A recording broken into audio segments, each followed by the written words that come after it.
Have you ever, like, said yes to something and then immediately thought, wait, did I really want to say that? Or, like, felt this weird pull to trust someone just because they, I don't know, smiled at you a certain way? Oh, yeah, totally.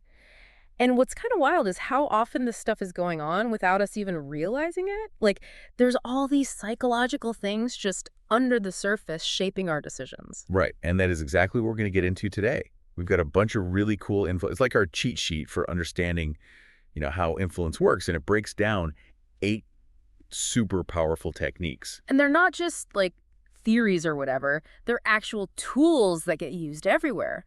I mean, think about ads, negotiations, even like how relationships work. Yeah, exactly. Yeah, You've probably seen them in action, maybe even been swayed by them, and not even really known what was happening. for sure. But the good news is, like, understanding this stuff isn't about, becoming some master manipulator yourself. Right. It's more about being aware. It's about being able to spot these things and navigate them, with more intent. Yeah, I totally agree. So for this deep dive, we're just going to break down these 8 tricks, like nice and simple, so you can get it without being overwhelmed, right? Exactly. And by the end, you'll have a way better understanding of what's going on and feel more, I don't know, in control of your choices. Absolutely. So the first one is the door in the face technique. Okay, so this one is really interesting because it kind of plays on our, I guess, our sense of fairness, right? Like you get hit with a big request and then a smaller one seems way more reasonable. Right. Like imagine someone asks you for a $500 donation. Ooh, yeah, no way. Right. Most people be like, nope. But then they immediately say, okay, fine. How about just 20 bucks? Suddenly 20 bucks doesn't seem so bad. Totally. And it's not even really about the 20 bucks itself. It's more like we feel this pressure to say yes because they, compromise. Like now we have to meet them halfway. Yeah, it's clever. And our sources say this is everywhere. You see it in sales, charities, basically anytime someone wants you to agree to something. Think about it. Have you ever said yes to a small favor after saying no to a huge one? That might have been the door in the face happening right there. Interesting. Makes you wonder, was that yes really because you wanted to help or because you felt like you had to, after they backed down? Right. Good point. Okay, let's move on to number 2, the power of silence. This one always makes me a little uncomfortable just thinking about it. Oh, why's that? I don't know, just that feeling of like dead air. Yeah, most people hate silence. We're like programmed to fill it with something, anything. Right. But this technique uses that awkwardness to its advantage. It's like you make your point or ask a question, Yeah. and then you just shut up and wait. And it gets super intense. Like that silence just builds and builds. And the other person, they feel that pressure. So they end up, maybe saying more than they meant to or giving in on something just to break the tension. Yeah. Our sources say this is really effective in negotiations. Like, say you're trying to, I don't know, buy a car or something. You make your offer, and instead of explaining it or sweetening the deal, you just let the silence hang there.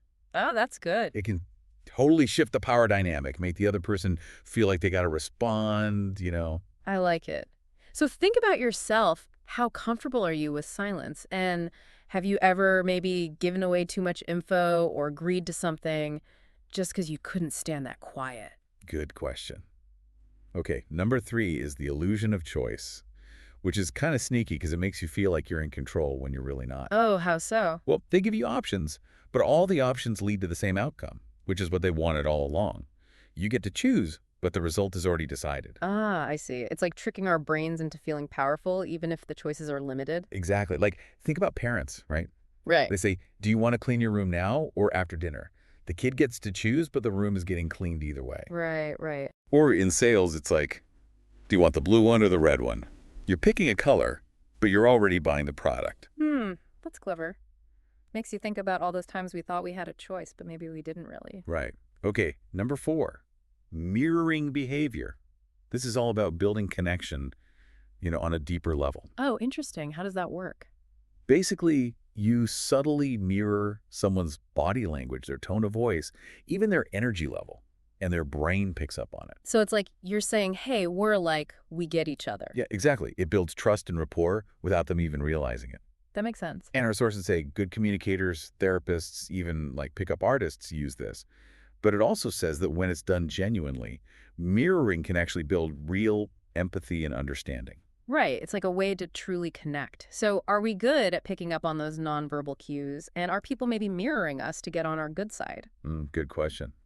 Okay, number 5 is scarcity. You see this one all the time, especially with marketing. Oh, yeah, totally. It's like when something is rare, we want it more, right? Exactly. Like limited time offer, only a few left in stock. Act now. All that jazz. It makes it seem more valuable, even if it's not. Right. And our material says it's because of FOMO, fear of missing out. It triggers our survival instincts like, gotta get it before it's gone. I totally get that. So how much of our shopping is driven by actual need versus like just that fear of missing out? Yeah, good point. Okay, number 6, anchoring. This one is about how our brains deal with numbers. Oh, interesting. Tell me more. So imagine you're shopping for a shirt and the first one you see is 150 bucks. You're like, whoa, that's pricey. Yeah, that's a lot for a shirt. Right. But then right next to it, there's a similar shirt for 65 bucks. Now, 65 bucks seems like a steal, even though it's still kind of expensive. Oh, I see. That first price, the 150, it became the anchor. Exactly. It sets a benchmark in your mind, and now everything else is compared to that, even if that first price was totally random. Our brains are so weird. And it's not just shopping. It's everywhere. Salary negotiations, judging how bad a crime was, everything. Once you know about anchoring, you see it everywhere. That's wild. So how do we, like, fight back against that? Good question. Maybe by getting more info before we make a decision, not just going with the first number we see. Yeah, that makes sense. All right, number 7 is the Pygmalion effect, which is all about how expectations affect performance. Oh, like if someone believes in you, you do better. Yeah, exactly. If your teacher or boss or whoever thinks you're going to succeed, you're more likely to. But if they have low expectations, you might, unfortunately, live down to them. It's like they're shaping reality with their beliefs. Right. And our sources say it's not just about positive thinking, it's about how those beliefs change how people treat you, the opportunities they give you, the feedback, all of it. It all adds up, right? Yeah. Like those small things can make a huge difference over time. Totally. And our material specifically mentions teachers, managers, and Yeah. leaders. They have a lot of power to influence the people they work with just by their expectations. That's a lot of responsibility. It is. So think about it. How have other people's expectations shaped your life? For better or worse? Yeah, that's deep. And then how do we become more aware of our own expectations? Like, how can we use that to help people grow? Good questions. Okay, last but not least, number 8, cognitive dissonance. This one's about how our brains try to stay consistent. Okay, what does that mean? Well, imagine you do something that goes against your beliefs.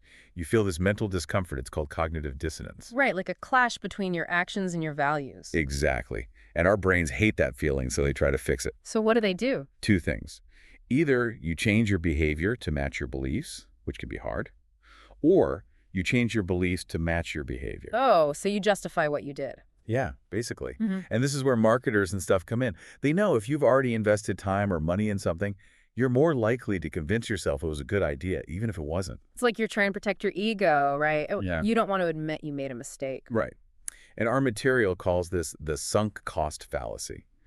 It's why people stay in bad jobs or relationships, even when they're miserable. It's easier to just keep going than to admit you wasted time or effort. Yeah, unfortunately. So there you have it, 8 psychological techniques that are used all the time to influence us. It's like a secret playbook, right? Totally. And like our sources say, these techniques aren't good or bad by themselves. It all depends on how they're used. Right. They can be used to help people or to manipulate them. But the important thing is now you know about them. Yeah. You can spot them Yeah. and not be so easily swayed, right? Exactly. You're more in control. And that's the goal, to be more aware and make choices that are truly your own. So, as you go about your day, think about this. Are you maybe using some of these tricks yourself? And if so, are you using them for good or for, not so good? It's something to think about. Yeah, that's a really good question. And that wraps up our deep dive for today. Thanks for listening. Thanks for having me.